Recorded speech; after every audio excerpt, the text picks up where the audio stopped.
Trump ens passa la mà per la cara. Sí, una altra vegada. I no, avui no parlo d'això, sinó de la firma del Tractat de Pau entre Armènia i l'Azerbaidjan. Many tried to find a resolution, including the European Union. The Russians worked very hard on it, never happened. We've finally succeeded in making peace. Per posar-vos en context, a la Unió Soviètica va haver-hi una barreja de poblacions brutal.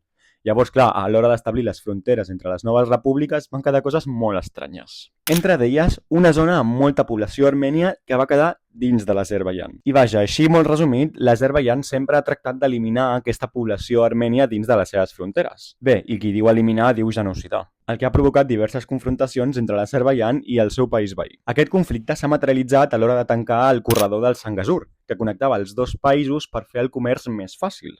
Ara, després d'anys de negociació, s'ha arribat a un tractat de pau, però el mèrit se l'ha endut algú que no ha participat mai de cap negociació: als Estats Units. I no em malinterpreteu, és bo que Rússia deixi de tenir tanta influència en la regió, però fot molta ràbia que després d'anys de negociacions de la Unió Europea vingui un tercer i s'endugui el mèrit. I és que principalment, i entre d'altres moltes coses, aquest tractat de pau deixa la ruta del Zangezur, que connecta els dos països, a mans d'una empresa estatunidenca per als propers 99 anys.